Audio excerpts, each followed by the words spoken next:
Assalamualaikum warahmatullahi wabarakatuh. Jadi kali ini penulis mau bahas soal dyno versus kecepatan ya. Jadi penulis nggak paham ya mengapa kok penulis protes bahwa lo dyno NMAX Turbo itu harusnya versus kecepatan. Kenapa versus kecepatan? Karena RPM-nya NMAX Turbo itu sudah tinggi walau di RPM rendah. Mekanisme ECVT-nya NMAX Turbo membuat rasio gigi begitu awal-awal langsung tinggi, jadi RPM-nya tinggi, dan juga bagian ECVT-nya mempertahankan RPM tetap tinggi selama akselerasi kalau pakai mode S. Jadi RPM dijaga biar tinggi terus. Nah, kok malah jadi dianggap bodoh ya?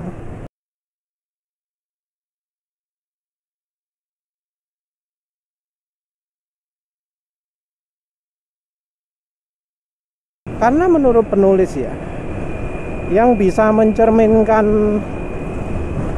power, tenaga yang tersalur di jalan ya, kondisi jalan itu adalah yang versus kecepatan. Kalau versus RPM kita nggak bisa bayangkan gimana nanti di jalan. Sementara itu kalau versus kecepatan ya gampang, kita jadi bisa membandingkan, oh apa bener tenaganya segini di kecepatan segini gitu ya. Apalagi ini kita bicara motor matic ya. Motor matic itu gak ono gigi, gak ono gearnya. Beda dengan motor laki yang ya gear sekian ya wes sekian. Sementara itu baik NMAX Turbo maupun ya motor matic normal lainnya, kan antara RPM dengan kecepatan itu bukan sesuatu yang berhubung lurus, bukan sesuatu yang berbanding lurus. Perubahan rasio roller misalnya, roller lebih ringan, bagian kemiringan pulinya itu sudah dibuat beda, kan ya jadi bakal beda kok. Dan ya karena sumbu X-nya beda ya, antara versus RPM dengan versus kecepatan, ya hasil pasti juga akan beda. Mungkin ya kita ini sudah kadung terbiasa membandingkan hasil dyno itu dari RPM ya. Padahal ya menurut penulis yang lebih lebih relevan, lebih sesuai dengan keadaan di jalan itu adalah kalau kita dyno versus kecepatan. Jadi walau memang ya oke, kita dyno pakai RPM ya. Tapi kalau motor matic menurut penulis harusnya ya itu pakai kecepatan. Penulis contohkan aja lah. Sebelum dyno dulu, penulis itu sering sekali ya mengeluh, baik di video ataupun di grup ya. Kenapa ya VVA di motor penulis ini kok setelah kecepatan berapa ya, 40-60 gitu ya, katanya oh kecepatan 60-an VVA aktif, kok tenaga malah turun ya di kecepatan itu, di kecepatan 60 itu kok malah turun. Wah, ketika penulis ngomong gitu, waduh, banyak sekali yang mengetawakan. Wes, mayoritas orang mengetawakan. Wes, nggak cuma mayoritas kok, kabeh mengetawakan. Penulis posting di grupnya NMAX itu pada, di grup Aerox juga tanya, diketawakan. Di NMAX diketawakan, di grupnya Aerox diketawakan. Ya wes lah, penulis pendem sendiri. Karena penulis betul-betul penasaran terus niatkan dyno. Sebenarnya kesulitan utama dari dyno itu adalah nggak ada waktu. Karena apa? Karena ya penulis ini termasuk suami yang nggak boleh keluar rumah. Jadi kalau pulang kerja ya harus sampai rumah. tepat waktu. Nggak tepat waktu, aduh ring-ring. Dan dyno itu cukup menyita waktu. Ya wis lah, penulis sempatkan lah wis hari Sabtu datang ke mesin dyno BRT di Surabaya Performance, daerah apa, Wedor Tropodo, mbuh lali alamatnya, Tropodo kayaknya, termasuk daerah Tropodo. Terus wis dyno, penulis pingin yang ada dari kecepatan juga. Sudah cita-cita mulai dari sebelum dyno untuk bisa mendapatkan data yang versus kecepatan juga. Karena menurut penulis wis dari awal wis kepikiran, ini kalau pingin lihat yang sesuai fakta ya harus versus kecepatan. Ya wis, ternyata bisa. Dikirimi data Excel dan data PDF-nya. Orang itu biasanya kalau minta data dikasih PDF, tapi penulis minta data mentahan dan ternyata ada, dan dikasih Excel-nya.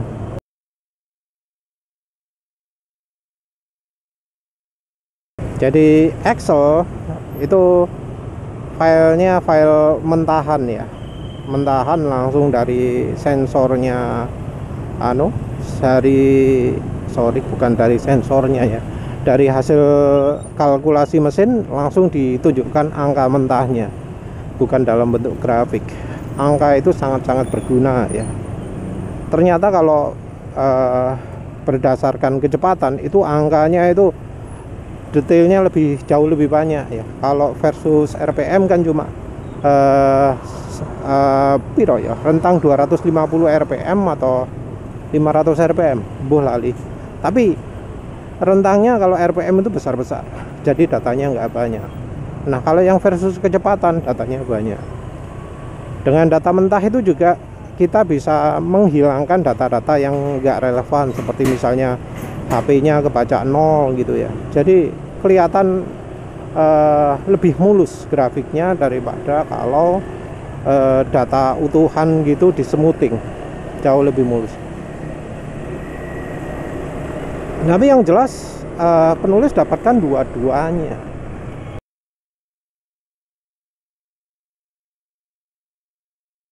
Yang satu versus RPM, yang satu versus kecepatan. Mungkin ada lagi yang kecepatan versus RPM tapi rasanya kok ribet ya. Ya wis, penulis cuma minta yang power atau torsi versus kecepatan, dan power, torsi versus RPM. Jadi betul-betul memungkinkan untuk minta data dyno itu, tentu kalau itu mesinnya adalah BRT. Penulis nggak ngerti kalau mesin dyno lain itu bisa nggak minta data versus kecepatan.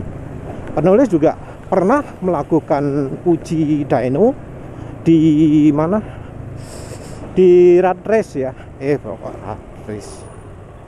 Rad Motorsport atau apalah gitu ya, tim balap rad yang ada di di daerah Sedati atau apalah itu jenenge ya, yang habis jalan jembatan layang menuju Juanda ya. Jadi Rad Motorsport pernah dyno di situ. Di situ anunya nggak di sensor RPM-nya nggak dipasang, tapi bisa dapat angka RPM di situ. Nah rasanya itu yang dipakai adalah sensor kecepatan, tapi kemudian ditranslasikan sebagai RPM. Ya tentu nggak pas ya, tapi untuk kebutuhan penulis saat itu butuh dyno pro kapasitor, itu sudah cukup.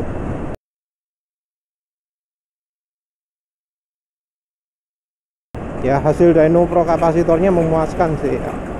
Jadi ketika pakai pro kapasitor, tenaga di kecepatan mestinya kecepatan ya, kecepatan menengah itu nambah sedikit, tapi di kecepatan tinggi nambah banyak. Jadi pro kapasitornya nambah banyak. Itu motornya Suzuki Spin ya. Kalau NMAX ini males melakukan uji dyno itu. Wong percaya ya wis, gak percaya ya wis, silakan dibandingkan sendiri gitu ya. Sampai mana lupa wis tadi. Yang jelas penulis melakukan uji dyno di Surabaya Performance. Yang jelas kemudian penulis kepikiran dyno NMAX ketika motor ini kok terasa tenaganya kurang di RPM menengah. Nggak ada rencana sama sekali dyno pro kapasitor, tapi pingin penasaran kenapa kok tenaga tengah kurang. Terus dyno, karena penulis itu penting sekali mengetahui kecepatan, maka penulis itu fokus utamanya adalah dyno versus kecepatan. Dan ini sudah penulis ungkapkan juga sebelum dyno ya. Sebelum dyno sudah ngomong beberapa kali pingin dyno berdasarkan kecepatan, karena penulis itu tahunya berdasarkan kecepatan. Dan dari hasil dyno tersebut jadi ketahuan bahwa iya beneran bahwa tenaga motor ini saat itu masih pakai Pertamax, masih modif pro kapasitor tok, tenaga 12,5 atau apalah, sesuatu yang normal. Jadi enggak aneh lah ada datanya. Oli nembo hopo lali. Tapi yang jelas hasilnya itu betul-betul sesuai dengan apa yang penulis rasakan. Jadi penulis rasakan ketika setelah kecepatan 40 tenaga turun, setelah itu 60 itu gak enak.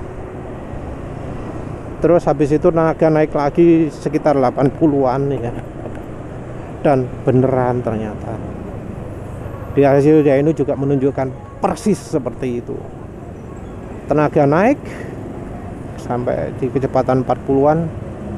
Terus setelah VVA aktif ya di 6400 rpm, tenaga turun.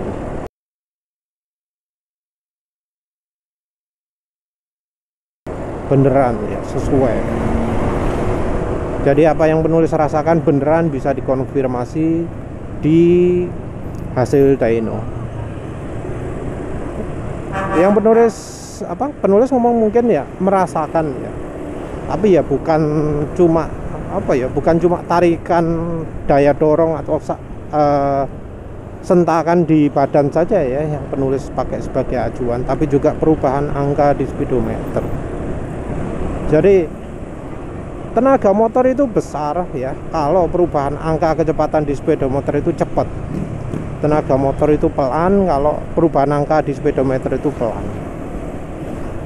Jadi kalau berubahnya cepat dari gitu, tenaganya gede.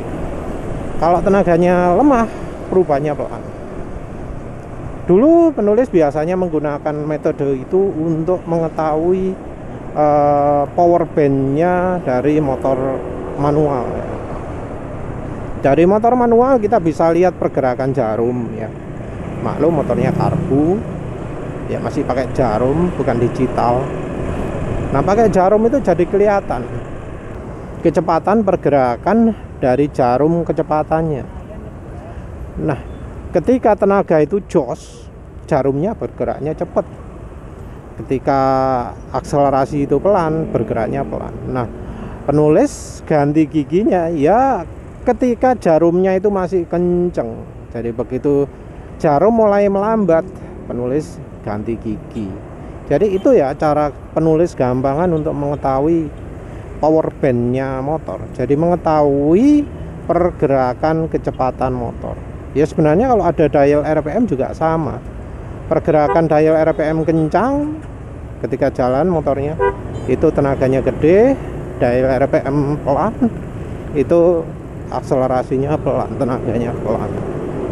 Kalau di motor matic kita bisa motor manual kita bisa mengatur kapan kita itu ganti gigi. Jadi kita bisa menyesuaikan tenaga optimalnya ya.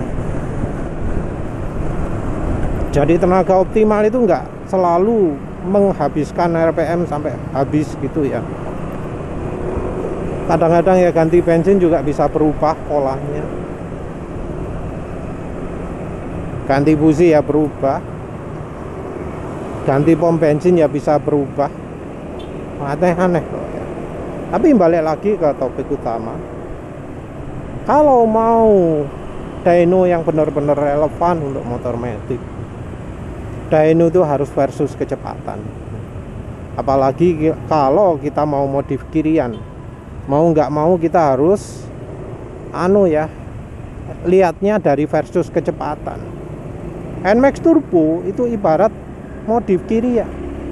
Nah, untuk lihat performanya gimana, kita harus versus kecepatan. Jadi dyno itu bisa menunjukkan data versus kecepatan. Tapi ya tentu ini tergantung dari mesin dynonya merek apa ya, operator dynonya apa paham masalah versus kecepatan ini. Enggak semua mesin dyno bisa output data versus kecepatan rasanya. Enggak semua operator dyno mau ngasih data versus kecepatan. Ya wis lah, itu saja. Terima kasih udah menonton. Assalamualaikum warahmatullahi wabarakatuh.